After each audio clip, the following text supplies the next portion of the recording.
Fala pessoal do nono B, C e D, tudo bem? Tranquilos? Eu estou bem. Aumentei a velocidade do vídeo e vamos prosseguir com o conteúdo.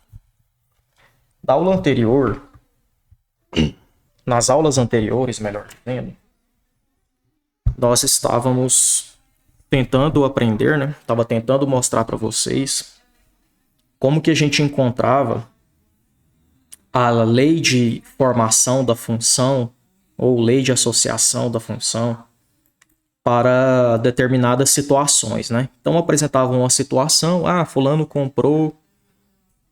vai no posto de gasolina, o preço da gasolina tá tanto. Qual é a função que representa o tanto que ele vai pagar em função da quantidade de litros de gasolina que ele vai colocar?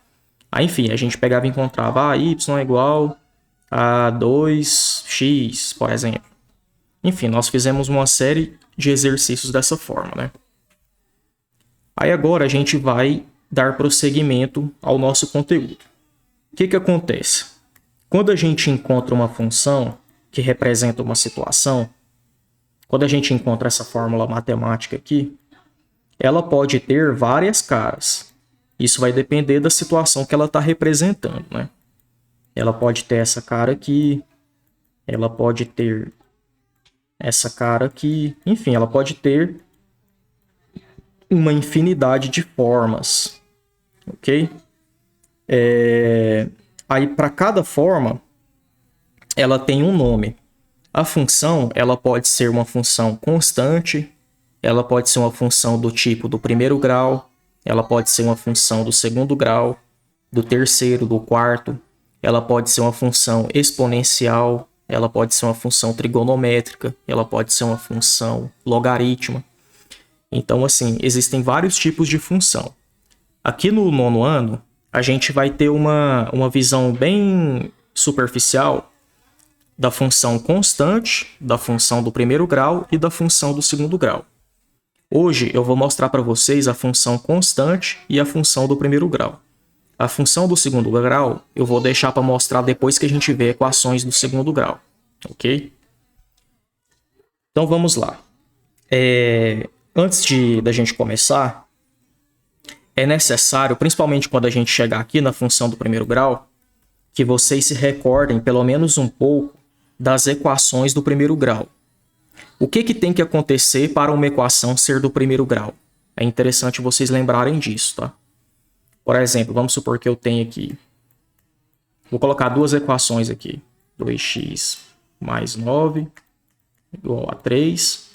e 2x ao quadrado menos 9 igual a 3. Qual dessas duas equações é do primeiro grau? É interessante que vocês se lembrem disso, tá? A equação que é do primeiro grau vai ser essa primeira, porque o expoente da letra dela aqui é 1, o invisível. Já nessa segunda aqui, o expoente é 2, então é do segundo grau, ok? A gente vai precisar disso aqui, desse raciocínio, na hora que a gente chegar aqui. Bom, vamos conhecer a função constante. Função constante é toda função que tenha esse formato aqui, ó, y igual a um número. Por exemplo, 3, y igual a 4, y igual a menos 5. Então, qualquer função que tenha esse formato, ou seja, y igual a um número qualquer, essa função vai ser chamada de função constante. Ela não depende de outra variável aqui, no caso x, tá? Ela não depende de nada, ela é uma função constante. Então, um exemplo da nossa vida real que poderia exemplificar isso aqui. Imagine que você vá numa sorveteria e lá ela esteja com uma promoção de... Naquele dia você pode comer à vontade por R$10. Então, você tem o preço que você vai pagar, né, no final do dia, no final daquele dia, e a quantidade de sorvetes que você vai comprar, que você vai comer. Beleza. Só que a promoção lá fala que, independente da quantidade de sorvete que você comprar e comer, você vai pagar no final R$10. Você vai comer à vontade por R$10. Então, se você comer um sorvete, você vai pagar R$10. Se você comer 2, você vai pagar R$10. Se você comer 3, você vai pagar R$10. Enfim, e assim sucessivamente. Então, o preço, ele sempre vai ser igual a R$10. Ele não depende de X aqui, ele não depende da quantidade de sorvetes que você vai comprar. Beleza? Então, a função que iria representar essa situação, a lei de associação que iria representar essa situação é essa daqui. Tá? Isso aqui você pode chamar de lei de associação, fórmula matemática da função, enfim. Então, toda função que tenha essa cara é chamada de função constante. Beleza? Vamos agora para a função do primeiro grau. A função do primeiro grau, ela vai depender de outra letra aqui, no caso x, né, de outra variável. Para que ela seja do primeiro grau, essa variável, que aqui no caso é o x, tem que ter expoente 1. No caso do 1, ele fica invisível, né? O expoente tem que ser 1. Não pode ser 2, não pode ser 3, não pode ser 4. Então, toda função que você tiver e ela tiver um x aqui elevado a 1, ela vai ser do primeiro grau. Então, y igual a 3x, y igual a menos 2x mais 2, y igual a 4 mais x, y igual a x, y igual a menos x. Beleza? Toda função que tenha um x aqui, ou a variável independente tem o expoente 1, essa função vai ser do primeiro grau. Lembrando, galera, que aqui não é obrigatório ser apenas a letra x, tá? Pode ser qualquer outra letra. Só que essa letra tem que ter expoente 1. Aí aqui, eu coloquei uma definição mais formal, para vocês verem. Ó. Função do primeiro grau é toda função que é dada por uma expressão desse tipo aqui, ó, em que essa letra A representa um número real, essa letra B representa um número real, e esse A nunca vai poder ser zero, porque se ele for zero, vai ficar 0 vezes x, que dá 0, x some. Aí a função vira função constante. Então, em outras palavras, é assim, ó, o que esse texto está falando para a gente é o seguinte. Toda função que você puder escrever com esse formato aqui, toda função que você puder escrever com esse formato será uma função do primeiro grau. Professor, por que esse nome polinomial? É porque esse lado direito aqui é um polinômio. Não sei se vocês estudaram isso no 8º ano. Era para ter estudado. Isso aqui é um polinômio, por isso que fica aquele nome polinomial. Então, por exemplo, ó, essa função aqui, ó.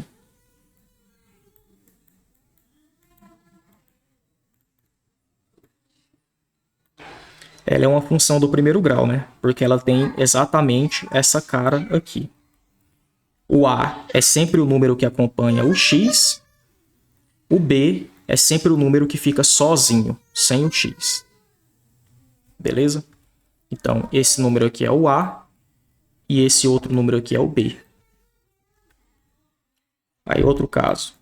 Y igual menos 2x menos 3. Essa função aqui também tem esse formato. Só que aqui, nesse caso, o A é menos 2 e o B é menos 3. O sinal sempre acompanha.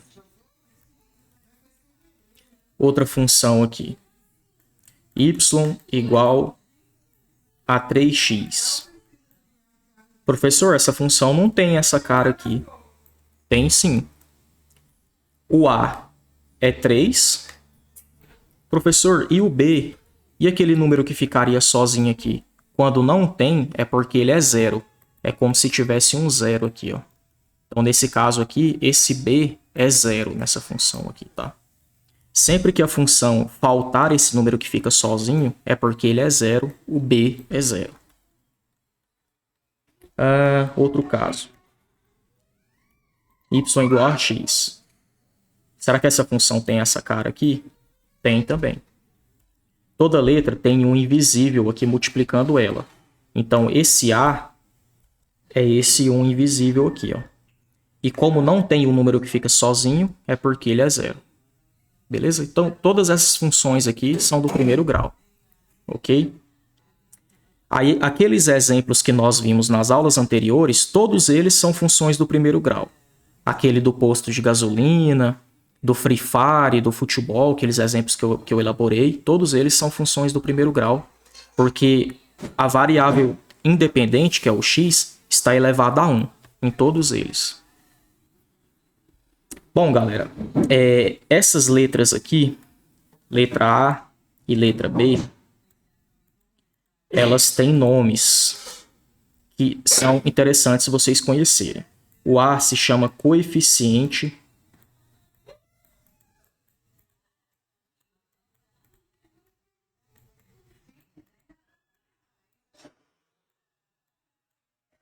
Coeficiente angular.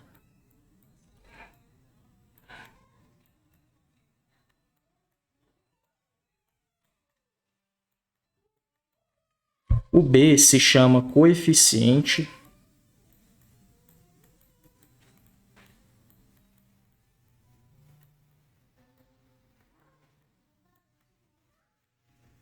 linear.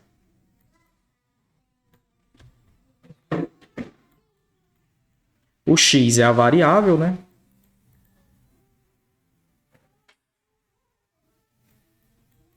No caso, é a variável independente, ela não depende do y. Variável independente, não depende do y.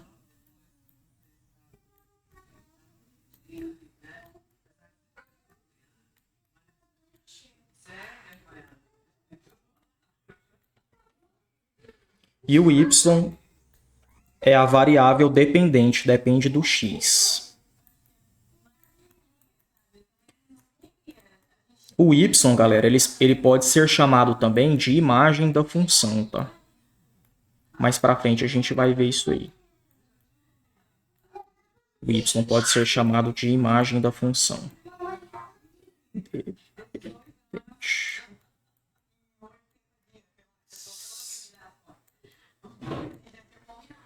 Então, se eu perguntasse para você assim, ó, qual é o coeficiente angular e o coeficiente linear nessa função aqui?